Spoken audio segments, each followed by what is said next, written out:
boqonnaa 28 lakkoofsa tokko hanga 6tti dubbii jiru tokkon gabaabsee isinii dubbisee ilaalla. Hojii ergamootaa 28 tokko hanga 6tti. Nuyi du'a erga oollee biyyi bishaan keessaa sun Malaaxiyaa jedhamee akka waamamu barre. Namoonni biyya sanaas jaalala guddaa nutti argisiisanii bokkaan roobaa indhaamotas waan tureef ibidda qabsiisanii hunduma keenya ofitti waaman. Phaawulos hanxaxii qabaa tokko hammaaree ibiddatti naqnaan boficha hadhaa qabu tokko qoraanicha keessaa ho'a ibiddaatu baqatu harka Phaawulos ciniini. Namoonni biyyasii immoo boficha harka Phaawulositti rarra'u yommuu argan namichi kun nama gumaa ta'uu isaa himamsiisu. Namichi kun nama gumaa ta'uu isaa himamsiisu. Galaanaan nyaatamu yoo ooleyyuu adabni gumaa isan jiraachisu waliin jedhan. Phaawulos garuu boficha sana ibiddatti gad urgufee homtuus itti nammaan. Isaan immoo amma ta'aa yookiis amma lafa du'a jedhanii eegan. Yeroo dheeraa eegaa turanii waan tokkollee akka irratti hin ta'in arginaan yaada isaanii geeddaranii inni Waaqayyo keessaa tokko jedhan jedha. Mee kadhannee mata duree isinii kennee dubbii kana ilaalla. Mee Waaqayyoon kadhanna akka nutti dubbatuu fi warri isinii mijatu gaa yoo viidiyoo keessan banattanii yaadaan jiraattan gaariidha nama naa. Sagalee cuftanii viidiyoodhaan yoo yaadaan hordoftanii gaarii mataa yaadi namaa yaada tokkoon akka sagalee Waaqayyoo dhaggeeffatuuf. Maaliif gaa biyya keessatti tajaajiltoota fuulaa fuulatti tajaajilu amantoota fuulaa fuulatti tajaajilee waan barreefi yoo isin dhokkattanii nu dhaggeeffattan namatti hin tolu. Mul'attanii moo dhaggeeffattan gaariidha isiniifis. Meen kadhanna Waaqayyoon. Hallelujah. Waaqayyo sagalee qaba. Sagalee jireenya namaa geeddaru. Buleessi koo isinitti dubbataa tureera. Ammas dubbii kanaafis kadhannee ilaalla. Waaqayyo dubbatee jireenya namaa geeddara. Akka jedhu sagalee Waaqayyoo dubbii Waaqayyo tokko darbuuf waaqtiif lafti kun darbuu wayyaa'edha. Sababni isaa waaqtiif lafti kun dubbii Waaqayyoo tokkitti ishee ta'i jedhuun uumamte. Waan biraatti hin daballe Waaqayyo. Ta'iidhaan waan dhufteef biyyi lafaa kun waan xiqqoo kanaan baduu dandeessu jecha nuti xiqqoo fakkaatu garuu waan guddaa gootu kanaadha. Kanaaf sagalee Waaqayyoo humna qaba. Waan rakkina nurra darbuu dadhabe nurra dabarsa sagalee Waaqayyoo. Hidhaa keenya hiika inni. Hallelujah. Hallelujah. Sagalee Waaqayyoo wanta nuyi abdiitti kutanne haaressa. Sagalee Waaqayyoo dukkana hin ifa jedhamee hin yaadamne ibsa sagalee Waaqayyoo. Mee isa amannee kadhanna. Si galateeffannaa galanni kan keeti. Ati isa dadhaboota jabeessitu, waldhaalota qaroomsitu, isa hidhame hiiktu, dukkana keessaa nama baaftu, jiraataadha. Kanaaf si galateeffannaa. Ulfinni kan keeti, galanni kan keeti, jireenya nuu kennite, jiraadhaa nuun jette. Maqaa kee eebbifna, bara baraan galanni guddaan siif haa ta'u. Waan nu jiraachifteeffatu, waan baay'ee irraa hambiftee waan asiin nu geesse, galanni kan keeti, galanni kan keeti, galanni kan keeti abbaa, bara baraan si haa galatu. Hallelujah. Amma immoo sagalee kee barbaanna dubbii kee humnaan nutti dubbadhu. Dubbii keetiin hidhaa keenya ibsi. Dukkanni keenya dubbii keetiin kan bari'e haa ta'u. Hidhaan keenya kan hiikame haa ta'u. Humnaan gidduu keenya jiraadhu gaarummaa kee nutti argisiisi. Maqaa Yesuusiin. Ameen. Waaqayyo sinaa duukaa akkasiin nan abdadhaa yaada keessaniin as jiraadhaan isiniin jedha. Sagalee Waaqayyoo gidduu kana dubbii kanatu na guutaa waa'ima dubbii kanaan iddoo kana sagantaa turre keessatti illee tajaajila turre keessatti illee kanuma kan nuyi hirmaataa turre amma isuma kanattiin itti fufee isiniif dhira. Mata duree karaa Waaqayyoo jedhuun isinitti dubbadha. Karaa Waaqayyoo irraa adeemuu dubbii jedhu. Waa'ee karaa Waaqayyoon xiqqoo isinitti hima. Jireenya namaa keessatti namni karaa baay'ee irra deemuu danda'a. Karaa yaada isaa irra deemuu danda'a.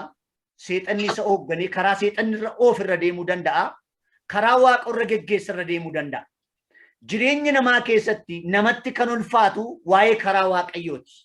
Waaqayyos kan inni barbaadu karaa isaarra nama adeemsisuudha.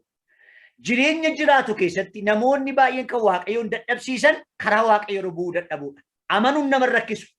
Sababni isaa biyya jiraannu kana keessatti namoota baay'ee dur gaafa mishinarii wangeela fidde faranjii wangeela duwwaan finne waan ta'eef mana qorichaa fiddeetti, mana barumsaa fiddeetti. Gara kaatolikiitiin immoo faaffaa waan jedhamu daakuu wayii namaa fiddi.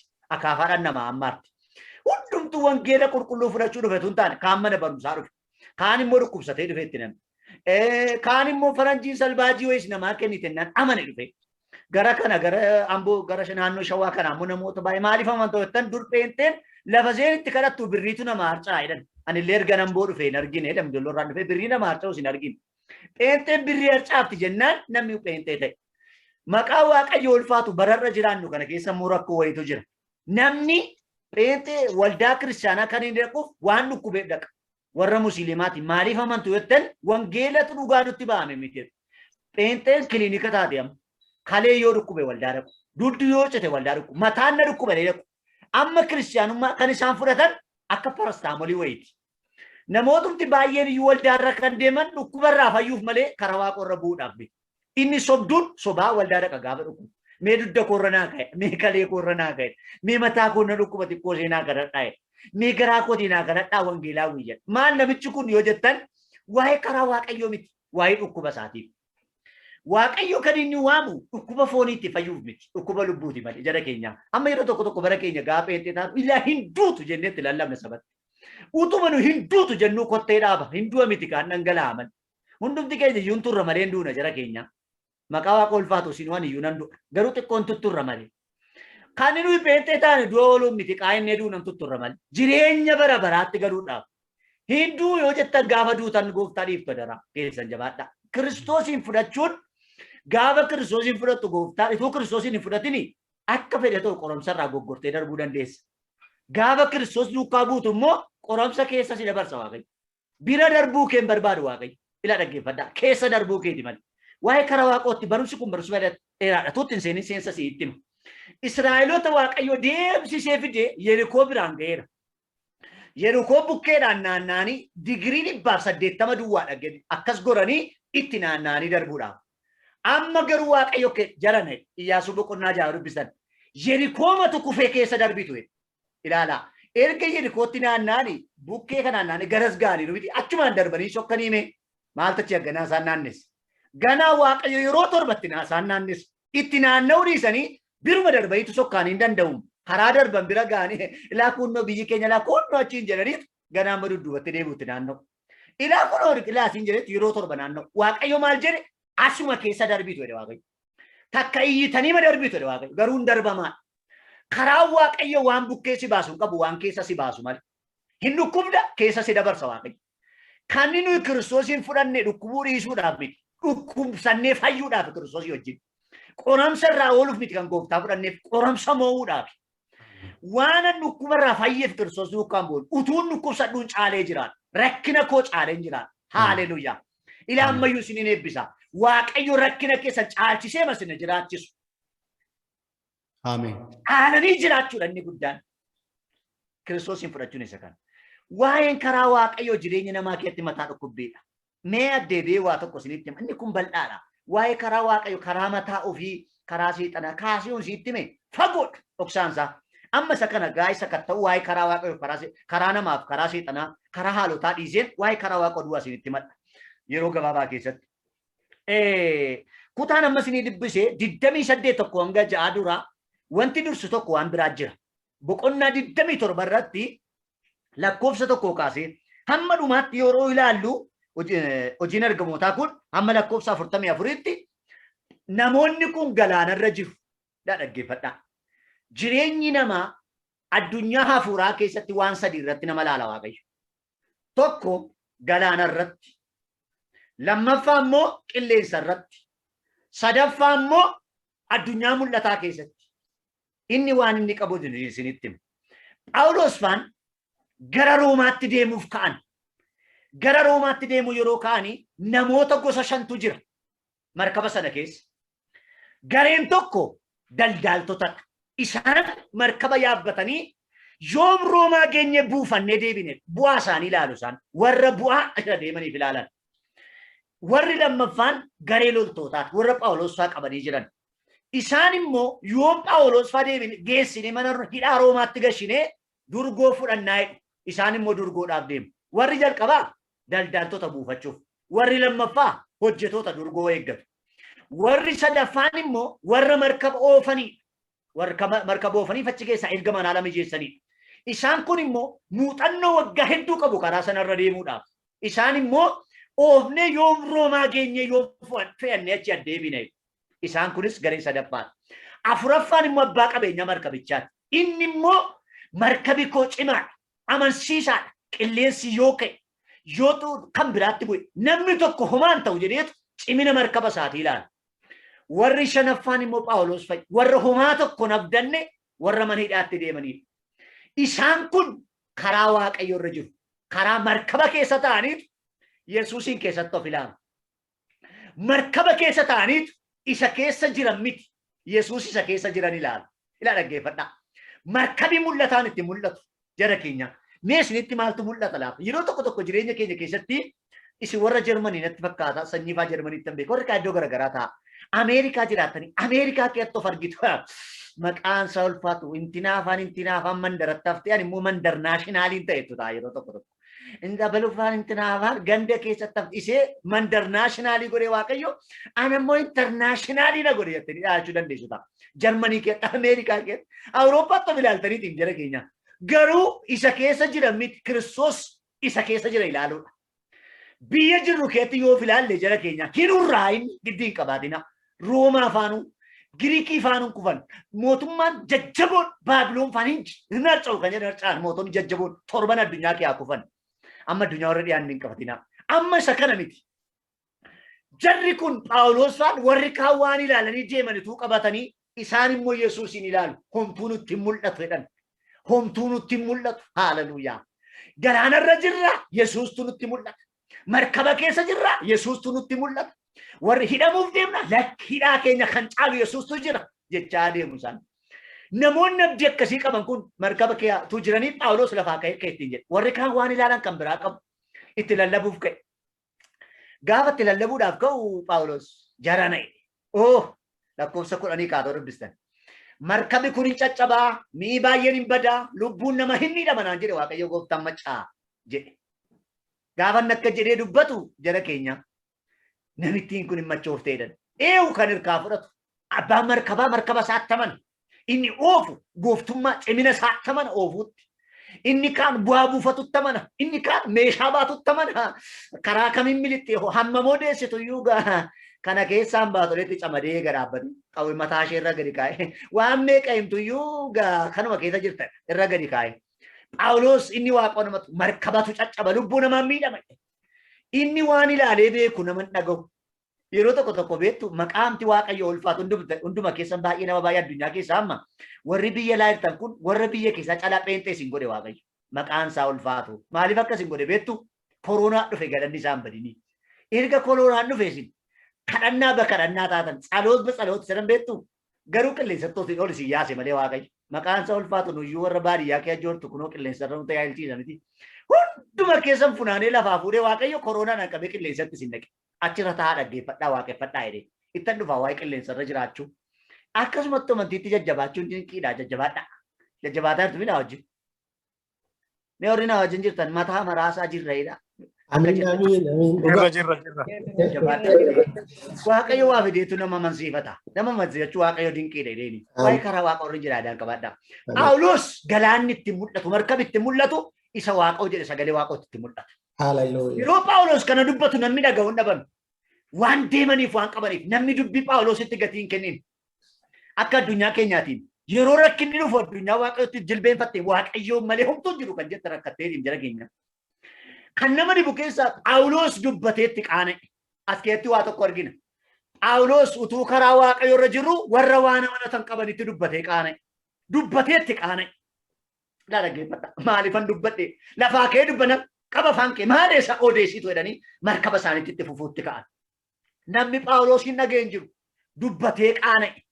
Yeroo tokko tokko yeroo nama addunyaa biraa keessa jiru itti dubbatanii hin qaana'u. Itti dubbatanii hin danda'anii nama tokko tokko. Itti dubbatee qaana'e Phaawulos haa ta'u kaa jara keenyaa jedhee gadi taa'e. Phaawulos namoonni kun dhaga'uu waan didaniif gadi taa'e. Waaqayyoonni namoonni kun wajjin jiran immoo beekaadha. Inni itti mul'ise immoo amanamaadha Phaawulositti. Kana booddeetuun turin markabi sun raafamuu jalqabe. Lakkoofsa 10 kaatanoo dubbistaan amma 13 waa tokko argitu. Qilleensi nu oofuu jalqabnaanedha. Itti gad dhiifnedha. Akka inni kutaa sana ajaa'ibsiifadhu jara keenya. 22. Diddamii torba sana lakkoofsa 13 sana lakkoofsa 13 booda. Ittuma gad of dhiibneedha. Luqaas gaafa barreessu. Qilleensimti nu waa oofu jenneetu itti gad of dhiibneedha. Ilaala. Amma immoo warri kaleessatuu galaanarra jiranii Waaqayyo nama nachuu dadhaban amma immoo qilleensa irratti kennaman qilleensa irratti isaan kenne Waaqayyo. Qilleensa lafarra galaana irratti yeroo Waaqayyo nama nachuu qaban Waaqayyo nama nachuu dadhaban. Waaqayyotu nama jiraachisaa asitti jabaan Waaqayyo jechuu dadhabaniif qilleensa galaanarraa Waaqayyo dhaga'uu waan didaniif markaba isaanii inni ani oofuun beeka jedhu kottu natu oofaa jedhee qilleensa hirkaa fuudha. Kan markaba oofu qilleensa. Abbaan qabeenyaa markabi koo cimaadha kan jedhu qilleensa hirkaa fuudha. Warri loltuun kaleessa afaan kee qabinatu si jiraachisattee itti xamaddattee hedduu afaan ishee qabatte qilleensa. Olii gad urgufe qilleensa ilaalaa. Amma immoo galaanarraa qilleensa yaaban. Yaadadhaa jira keenya. Namni galaanarratti yoo Waaqoon hin dhageenye qilleensa tolyaa. Dhaggeeffadhaa. Karaa Waaqayyo dhagaa irra. Jarri kun galaanarratti baay'ee cimoon turre. Galaanarratti waan amanatan qabu kan bira waan biraatti deddeebi'an. Amma immoo qilleensi markaba isaanii oofuu jalqabe. Ol fuudhee gadi fuudhee oofuu jalqabe. Ani cimaadha kan jedhu hundi. Inni kan markaba oofu maqaan isaa maal akka ta'e kaapiteenii daba kan xiyyaara oofu. Kan markabaa beektu laata isa markaba oofu. Maqaa isaa yoo beekanatti maa yoo beektan. Namni beekuraa? Namni galaana beeku warra galaanarra markaba oofan. Maqaa isaa beektu? Inni maqaa isaanii waan hin beekneef. Namnis akkasuma. Kaapiteenii madama? Mariin jedhamu isaan. Paayileetiidha kan xiyyaaraa kaapiteeniidha kan markabaa. Soori kan markabaati lakka kaapiteenii. Yaa naagaleera nu daggadheen ture yaadadheera. Irkaa fuudhee oofuudhaaf qilleensi itti of kenninidha. Yeroo qilleensi olii gadi isaan fuudhu kana namni tokko dhaabachuu didanii kaleessa markaba koo, durgoo koo, ogummaa koo, meeshaa koo jedhu numtuu irkaa lafa keessise Waaqayyo. Yeroo guyyaa 14 sooman namni dhaabbatu gaa nama karaa Waaqayyo irra jirudha. Namni karaa Waaqayyo irra jiru bara namni kukkufe lafaa kaa'ama. Hallelujah. Bara namni waan qabatu dhabe lafaa ka'ee dhaabaa Waaqayyo. Ilaa misiraachu. Namoota karaa Waaqayyo irra jirtan ergaasanii qaba Waaqayyo. Bara namoota baay'eedhaaf kufaatii si dhaaba Waaqayyo. Ameen. Bara namoonni waan qabatan dhaban qabata sii kenna Waaqayyo. Ameen. Giddiin qabaatiin raafama jiru. Giddiin qabaatiin naasuu jiru. Sodaa jiru giddiin qabaatiin. Bara namni dhaabanne si dhaaba Waaqayyo. Ameen. Inni karaa Waaqayyo jiru Phaawulos yeroo warri kaan hundumtuu markaba qilleensa oofu keessaa kukkuftu waan qabata lafaa kaan bara dhaban Phaawulos kattinnan lafaa ka'e. Jarana dubbadheen salphadhe amma immoo dubbadheen ulfaadhe. Waaqayyo immoo yoo dubbatanii salphatan dubbachiise nama ulfeessa jara keenya.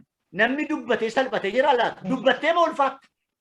Namni gaa'inaan salphate jiraata? Gaa'ilumaan ulfaatta? Namni hojjetee salphate jira laata? Hojjettee ma ulfaatta? Ilaa dhaggeeffadhu. Waanuma ittiin naa ta'uu dide jetteen si kabaja Waaqoo deebise. Waanuma ittiin milkaa'uun dadhabetiin jetteen si milkoomsa Waaqayyo. Waanuma ittiin ati haamileen kee cabe sanaan haamilee si tora Waaqayyo. Waanuma ittiin ija namaa guutuu dadhabde sanaan ija si guuchisa Waaqayyo. Haaleluyyaa. Haaleluyyaa. Hin danda'a Waaqayyo kana gochuu. Baraanni kaleessa dhaabbate namoota dhaabbatantu jira. Phaawulos gadi taa'e. Bara baay'een dhaabbatu keessa dhaabbachuu hin dandeenyu.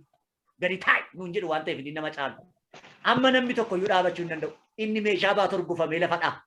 Inni markaba qabatu lafa dhadha'e. Hundumtuu gadi tatteenyaan kaa innaan Phaawulos ka'e. Jarana jedhe. Mee ilaalaa mee nama qilleensi oofu keessaa nama ka'ee dhaabbatu. Mee hamma galaana markaba qilleensi raasu keessaa nama dhaabbatu kana ilaalaa mee. Qaxiree dhaabbateetu jarana nyaadhaa minaane.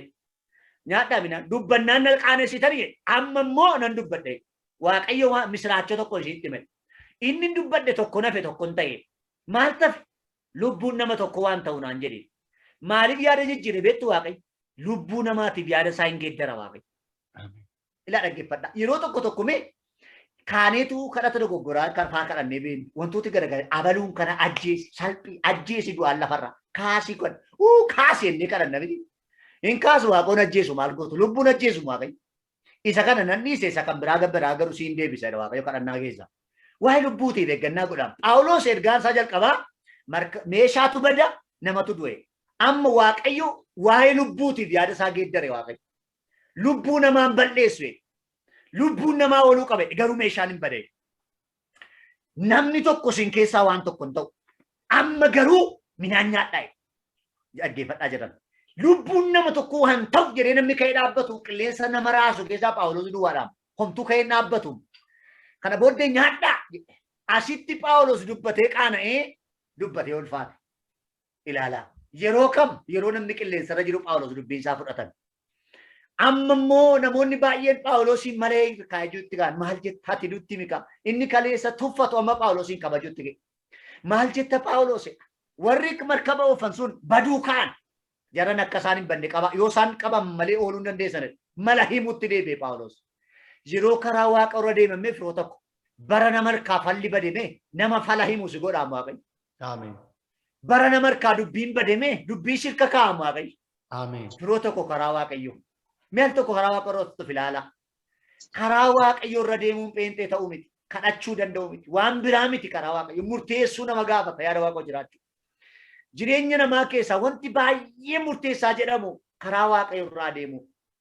Jireenyi namoota baay'ee irra jiraachuu kan dadhabe karaa waaqayyooti. Waaqayyoon inni irratti nama barbaadu karaa isaa irratti. Jireenyi keenya karaa isaa irra jira yoo ta'e bara nama harkaa dubbiin dhumu dubbiin nurkaan dhumu. Beektuu laataa Macaafa Qulqulluu keessatti Eliyaasiin waa tokko ajaa'ibsiifadha. Jireenya Eliyaas. Eliyaasii bara raajonni mana mootummaatti dhaqanii midhaan nyaachuutti deebi'an waaqayyo harkaa nyaachuudhaaf laga bu'e. Kan koo harka waaqayyo wayyee. Iddoo jiraatutti Phaawulos Eliyaas harka waaqa irratti of eegaam jara keenya. Raga Kereetitti galedha. Tokkoffaa moototaa boqonnaa 17 lakkoofsa 1-5 yeroo dubbistan akka lagatti gale Kereetiin bukkee. Waaqayyo immoo waan namni hirkaa nyaata fidee. Jireenya biyya isin jiraattan keessaa mee barati waaqayyoof jiraattu bara namatti biilii yaa'usiif immoo qilleensa irraa wanti nyaatamu harka kee dhufu. Bara namootatti balaan baay'atu rakkinni baay'atu fallisii dhufa yeroo karaa waaqa irra deeman. Eliyaas bara warri kaan mana mootummaati waan nyaatan dhaban allaattiitu foon fidaa Eliyaas jetti fidde waan sii fidee dhufe. Uumama keessaa kana akka allaattii qilleensarra foon barbaacha fiigu jiru. Eliyaasiif foon geessite garuu isheen. Isa bacha isheetti kenne waaqayyo Eliyaas geessee. Eliyaas Kereet immoo dhugee. Gaafa maddi Kereet gogu waaqa lafatti jijjiire Eliyaasitti mandara Saraabitaa immoo dhaqee. Karaa waaqootachitti geessaa. Karaan Eliyaas silaa Kereetii kaanii Gilaad biyya dhalate keessaa mana mootummaa dhaqu yookaan Yerusaalemiin dhaqu ture. Amma garuu Gilaadii beetu Kereetiin dhaqe. Karaa waaqoota akkasi. Kereetii bee ammas magaalaatti ol hin baane Saraabitaa dhaqe. Saraabitaan immoo dubartooti abbaa manaa hiikan. Dubartooti jireenya xuraa'ummaa akka mana bunaa biyya keenya keessaa jiraatan jireenya gadhiisii jiraatan iddoo jiraatanidha. Dubartoota abbaa manaa hin qabnetu mandara Saraabitaa jiraatu. Achi dhaqe deemeetu. Achi keessatti karaa waaqootachitti isa geesseen waaqayyoota haadha hiyyeessaa isa nyaachisuudhaaf. Achi taa'ee dubartii ilma abbaa hin qabne guddiftu tokko mana ishee jiraate. Mucaa dhiiraa tokko qabdi mucicha abbaa hin qabu. Sababni isaa Saraabitaa jiraatanii mucaa abbaa qabu hin qabne waan ta'eef. Iddoo jireenya xuraa'aa keessatti Eliyaas waaqayyoof jiraata. Karaa waaqayyootu iddoo malee nama jiraachisa. Iddoo malee sakaa. Saraabitaa keessatti dubartittiin kun ilmi ishee gaafa du'u Eliyaasiin cubbuu koo waaqayyo yaadachiisuudhaaf dhuftee ittiin jetti. Ilaala dhaggeeffadhaa. Sababni isaa mucicha cubbuudhaan deesse waan ta'eef lakki cubbuu yaadachiisuun dhufneen waaqayyoof jiraachuudhaaf achi dhaqe. Karaa waaqayyootu Saraabitaatti isa geesse. Eessatti si geesse jira laata karaa waaqayyoo? Firoota koo na wajjin jirtu mee horii na wajjin jirta yaadaan. Na hordofaa jirtanii nama karaa waaqayyoo eessatti si geesse laata? Karaa waaqayyoo Israa'eloota gaafa fuudhee ka'e karaa Filistiyaa dhiisee karaa galaanaatti gadi geesse. Isaaniif karichi sirrii miti garuu karaa waaqayyooti. Karaa waaqayyootu karaa Filistiyaa miti karaa lafa onaati malee achuma keessa dabarseen biyya aananiif dammaatti sin geesse. Namoota waaqayyoo firoota koo waaqayyootu jireenya koo kanatti geesse wanti sin jettan jira laata? Ittan gaabba kana kee lixuu kootti. Asirra ba'u kootti ittan gaabba. Waaqoota kanna godhe ituun isa waaqessu. Utuun isa manadhu kan jedhan jirtu laata? Karaa waaqootachitti si geesse. Karaa waaqootachi keessa si dabarse. Rakkina karaa waaqayyoo keessa si buuse kana karaa waaqootu keessaa si baasa giddiin qabaatin. Karaa waaqayyoo iddoon itti si geesse sitti addaa'eerata giddiin qabaatin keessa darbama. Jireenyi karaa Filistiyaa karaa Israa'eloonni beekan ture karaa gaarii ture. Amma garuu gaarii ta'uu didee lafa onaa ta'e. Homaa miti asuma kee darbitanii kakuutti baatodhe waaqayyo. Rakkina kee keessaa baasee kakuutti si baasa waaqayyo. Karaa makaraa hin qabne sana keessaa karaa ifaatti si geessa waaqayyo. waaqayyo waan dubbatuuf beeka. Amiin. Karaa waaqayyo. Eliyaas achi ba'ee waaqayyoon ulfina isaa mul'iseetu sana booda boqonnaa 19:1-5 Izaabel xalaa tokkotti ergite. Xalaan gara kana dhufe waa tokkotti hin jedha. Bor yoon dhiiga keessa haree arraabsisuu baadhe, yoon si ajjeesuudhaa baadhe, akkumatti raajota Ba'aal fixxe boron si ajjeesa jettee xalaatti barreessite Izaabel. Eliyaas xalaa diina dhageetu. Xalaan kun isa naasise, dhaamsi kun isa naasise. Egaa dhannanta jalatti lafa dhee waaqayyoon akka jedhe na ajjeese. Maaloo na ajjeesi jedhe waaqayyoon. Asumatti na ajjeese. Waan sadii godhe asachi taa'e. Tokko waaqayyoon du'a kadhate. Du'a naa wayya jedhe. Baran ifatti hin ba'a jedhe. Baran laga biraa ka'e. Baran saraa bitaadhaa ba'e. Baran naa bari'a jedhe xalaan dhumaa naa dhufe. Baran jireenya wal'aansoo keessaa ba'e. Bara bokkaan eebbaa naa roobetti wanti hadhaan gara koo dhufe mana koo na ajjeese. Waaqayyo immoo hin duute. Inni lammaffaan Eliyaas achitti na'oosaa gate. Nama wajjiniin jiraataa ture gate na'oosaa. Waan gatuu hin qabne gate Eliyaas. Maal gattani laata? Deemtanii laga biraas hin fidee. Saraa bitaa namni keessa darbuu hin dandeenye keessa waaqoo isin dabarsee. Erga ifatti baatanii wanti isin gattan maaltu jira laata? Aamsaa faalaaf. Eliyaas na'oosaa gate. Karaa waaqoratu deemanii namoonni baay'ee waan baay'ee kan gaggatantu jira. Waan baay'ee gataa deemu namoonni. Utuu waaqayyo wajjin jiranii waan baay'ee gatu. Eliyaas na'oosaa gate achitti. Ilaalaa waan inni ta'e. Inni sadaffaan Eliyaas achi taa'ee abdii kutate jireenya. Alta jalatti dhiphee ciise. Waaqayyo achitti hirriba kenneef. Waan sadii kenneef. Eliyaas waan sadii taanaan waan sadii kenneef waaqayyo. Tokko jedhe waaqayyo. Qooda duutu rafe jedhe waaqayyo. Qooda inni du'a kadhate hirriba kenneef. Rafi amma jedhe. Hin duutu rafe jedhe. Iddootti itti du'a sodaattetti boqonnaa sii kennama waaqayyo. Iddootti du'aaf sodaattetti boqonnaa sii kennama waaqayyo. Iddoo namni rafuu hin dandeenya namni kaan siree irratti hirribii qabu miti. Eliyaasiin muka irratti raffise waaqayyo. Muka jalatti raffise rafi. Nan du'a jennaan boqonnaa kenne waaqayyo. Iddootti boqonnaa dhabdetti boqonnaa siifaa kennu waaqayyo. Jireenya keessa Eliyaasiin hin eebbisa. Mana keessaniif, jireenya keessaniif, hojii keessaniif.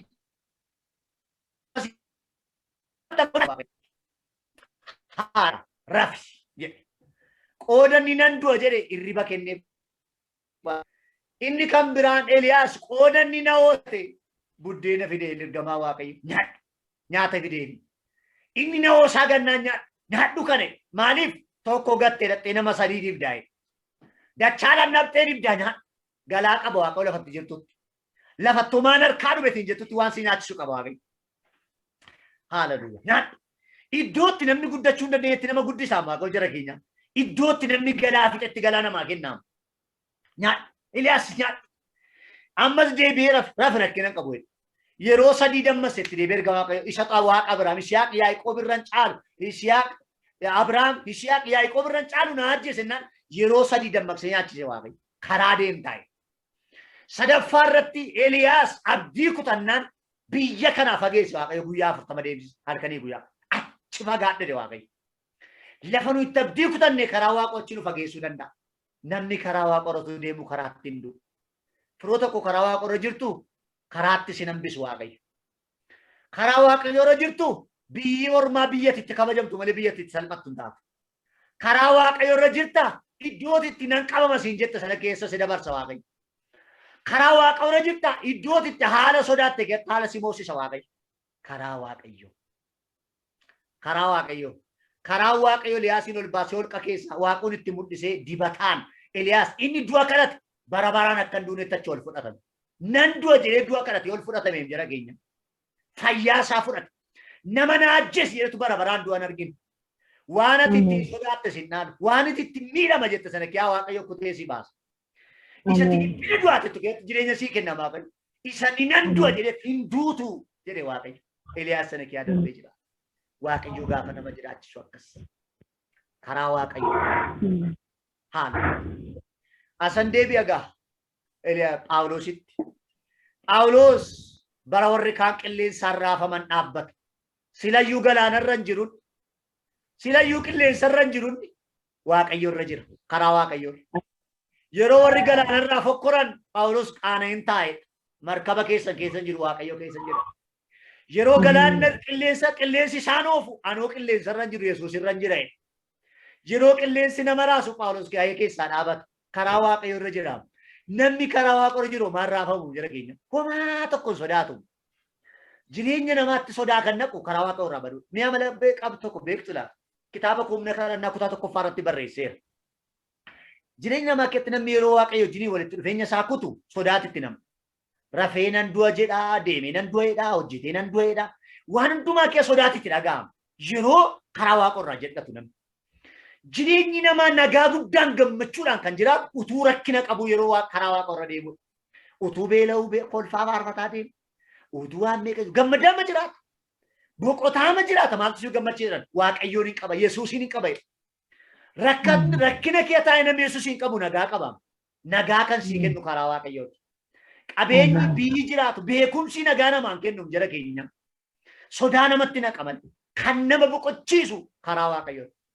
Karaa Waaqayyoo lafati boqonnaa ayyaannitti boqonnaa sii kenna. Karaa Waaqayyoo lafati taara galfachuu hin dandeenye taara si galfachiisa. Amala karaa Waaqayyooti kun. Karaa Waaqayyoo lafati naasuu guddaadhaan dhaalamtee jirtutti boci sii kenna jiraachisa. Karaa Waaqayyoo. Yeroo qilleensi nama kukuffisu Phaawulosiin dhaabe karaa Waaqayyoo. Qaxxirii dhaabate. Marii qabatee kaapiteeniin dhaabachuu dadhabnaan Phaawulos Yesuusin qabatee ka'ee dhaabate. Jara keenya nyaadha. Maalumaaf isaa nyaatu Yesuusin hin qabate. Maalumaaf Yesuusin hin qabate. Gammadaa nama jiraachisaa miisa kee jiraachuun karaa isaan. Kana booddee Phaawulos mala inni jarane. Inni nama nadde kun waan natti mee Waaqayyo inni markabis hin fayyaa manattan kunire inni oofamanee ture hirkaa bade qilleensi hirkaa fuudhee. Abbaan markaba manate hin caccabe. Warri loltuun kun hundumaa martan hin babbade. Naggaadonni ni agaggatan galaana keessatti. Phaawulosiif warra hojjettoota Waaqoo duwwaatu isa isaa erga jiru wangeelan ganni. Bara naggaadeen meeshaa gate Phaawulos homaa gate hin jedhu. Bara markaburraa kan Phaawulos homtuun hin roobneef jira keenya wangeeti. Bara warri loltuu raafamtee meeshaan hirka har'ee Phaawulos hirka homtuun harcaan. Nama hirkaa waa babbadee Phaawulos hirka waa babbade. Bara nama hirkaa hundumtu dubbiin bade jireenyi bade sirkaan badu. Yeroo karaa Waaqoo irra jirtu. Na dhaggeeffadhaa barumsa kana lallaba godhee isinii guduunfe bitaa. Barumsa yoo ta'e dheerata guyyaa baay'ee nuun ga'u. Garuu lallabaan guduunfe si hubachiisee baawaa. Bara namni galaana irraa qilleensatti kennamee waan baay'eetti abdii dhabe abdii qabaatee Phaawulos jarane wanti abdatame hundumtuun babbadaa'e. Garuu lubbuun namaa waan tole. Garuu nu hin ceene. Markaboon cabaa maali hin ceena? Hin ceena markabee garuu hin caccabe. Markabii caccabeet nu ceene. Mee ilaalaa mee dubbii jabaa kana. Markabii fayyaan nama ceesuu dadhabnaan caccabaa markabaatiin hin ceemedha Phaawulos. Fayyaan markabaa nama dadhabe caccabaa markabaatiin ceemedha. Kana booddee gaafachiisi kan akkuma jedhame hin caccabe. Gaafa caccabu inni tokko marii fudhata. Marii markabaa. Inni tokko batoosaa fudhata jechuun immoo kan. Inni tokko teessoo fudhata. Irra taa'anii gamatti ce'an. Amma garageeffadhaa. Erga gamatti ce'anii immoo lafatti ba'an isaan. Namni addunyaa irraa kana sana biyyi lafaa kana fakkaatti. Biyyi lafaa galaana namatti fakkaatti si nyaadha namaan jetti. Nama meeqa nyaatti. Biyyi lafaa qilleensa. Qilleensaan nama meeqa olii gadi karaa harkaa gatti jireenya harkaa gatti. Biyyi lafaa hadhaa qabdi lafa mul'ataadha. Amma lafa gogaatti ba'an. Garuu lafa jiran hin beekan. Erga lafatti ba'anii biyyichi malaaxee akka ta'e barreedha. Waan sadii kana hin dagatinaa. Galaanarraaf qilleensarraaf lafarra. Erga lafatti ba'anii booda iddoo jiran wal dhaalan. Lafi kun immoo iddoo jiran nama wal dhaalchifti. Jannatuma namatti fakkaatti yeroo tokko tokko biyyi lafaa. Achi dhaxxanii iddoo meeqa deemtanii maal jannatuma xiqqootu lafatti bu'e malee maali kun wanti baay'een mee jannata namatti fakkaachuu danda'a. Iddoon tokko tokko immoo rakkina namatti fakkaachuu danda'a. Biyya lafaatti akkas iddoo jiran nama wal dhaalchifti. Phaawulos faana akka jedhan biyyi kun malaaxee akka taane barreedha Luqaas yeroo barreessu. Namoonni biyya sanaa waan qorruuf abidda bobeessanii simatan. Phaawulos lallabdoota keessa adda wanti isa godhu waa'imee nyaachuun jaallatu Phaawulos hojjetee nyaachuu malee. Tajaajiltoota tokko tokko waa'imanii nyaachuu barbaadu. Phaawulos immoo hojjetee nyaachuutti amana jara keenya. Ituu akka nyaachuu ta'e dubbiin ni galaanatti dubbate jara keenyaan dubbiin koo dinqiidha. Ani inni dubbadhe sitti dubbadhe yoo si raateera waa jedhe kaa'e. Amma namoonni baay'een biyya keessaa waa sinitti himanii waa sinii yoo raawwatame dubbichoo raawwateera gaa waa darbadhaa kaachii isiniin jedhu miti. Dubbii ma dubbatan jechuudha akka waan ofii dubbatanii ofii raatanii waaqoo dubbateen.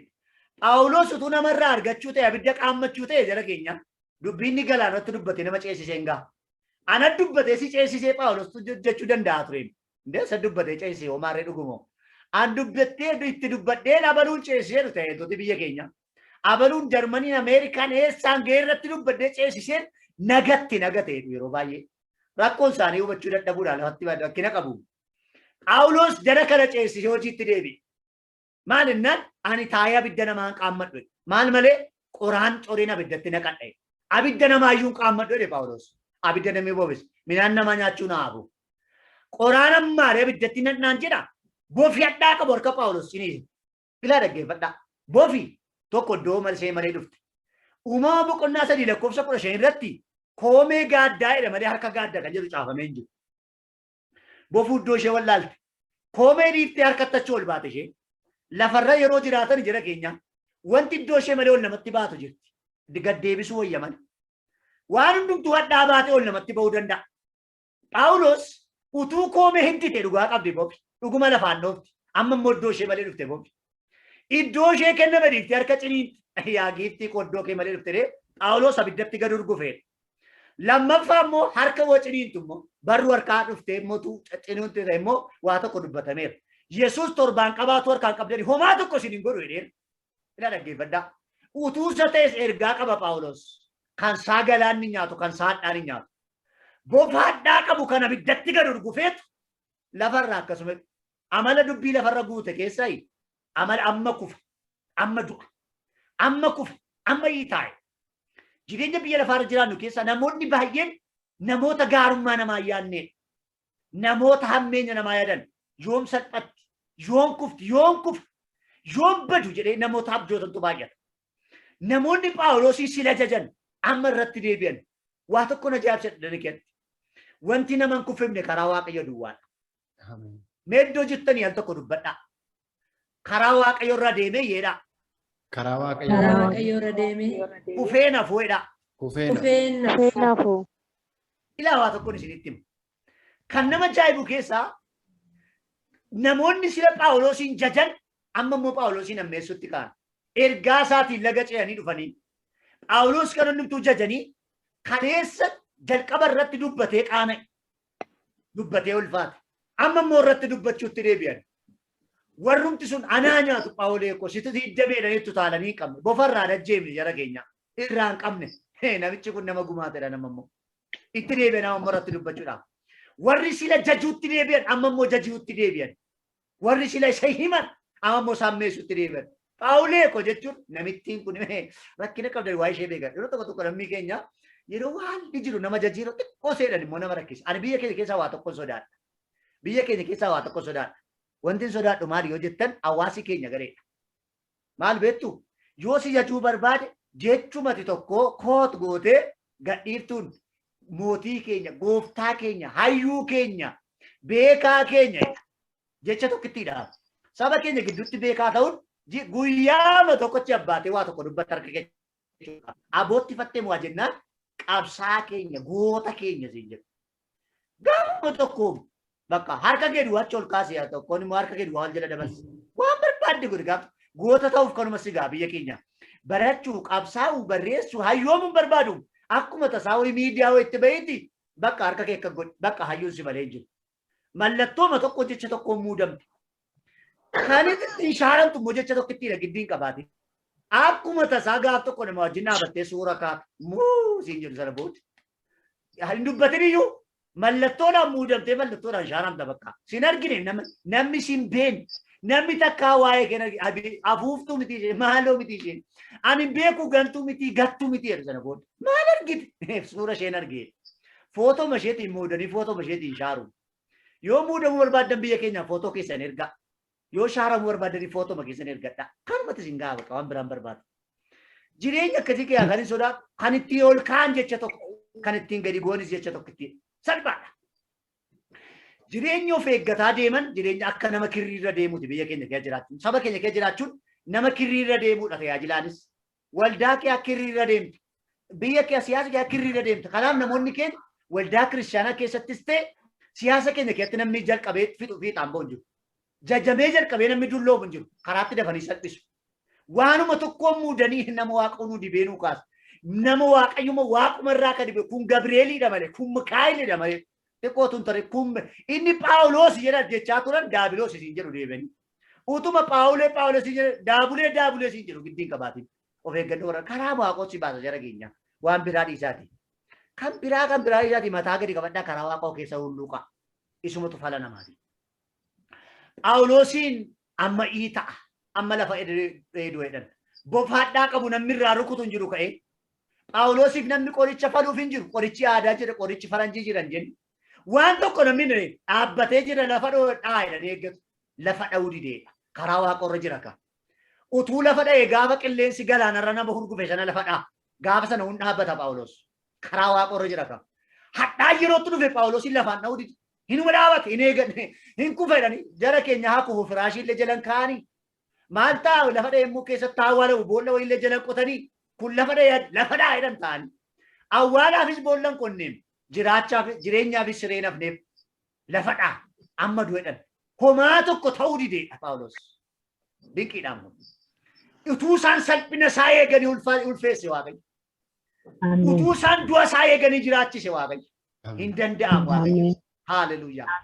Utuu isaan waan namaa irratti eeganii waan gaarii godhe Waaqayyo. Ilaala dhaggeeffadhaa gaa. Amma immoo namichi kun Waaqayyo dhattiin jedhan. Jalqaba Phaawulosiif dhuma Phaawulos irraa waa tokko argina. Dubbatee qaana'e galaana irratti. Qilleensa irratti immoo dubbatee ulfaata. Lafa irratti immoo irratti dubbatanii ammeessan. Dubbatanii immoo jecha irraa kaasan. Dubbatanii immoo mi'eessan. Dubbatanii ammeessanii dubbatanii mi'eessan. Dubbatee ammeeffamee dubbatee mi'eeffame immoo. Bara keessatti karaa Waaqayyoo kana namaa godha. Yeroo karaa Waaqorra deemtu dubbiin kee yoo mi'aawuu dadhabe dubbii makeetu deebi'ee mi'aa. Waanumatti salphatti itti ulfaatta. Ituu deemtu karaa Waaqorratu deemtu waan ittiin si salphisaniin si ulfeessu. Karuma sana deebisee si kabaja Waaqayyo. Karaa Waaqayyoo. Karaa Waaqayyoo irratti cabdee naftu. Karaa Waaqayyoo fiixaan ba'umsa keenya. Phaawulos dhiitee lafan dhoofne. Hin duune Waaqayyo keessaa tokko jedhan. Firoota koo namni karaa Waaqorra deemu eenyu laata? Namoonni si ilaalanii Waaqayyoon galateeffatu. Waaqayyo gooftaan maccaa sinaa eebbisu eebbifamu.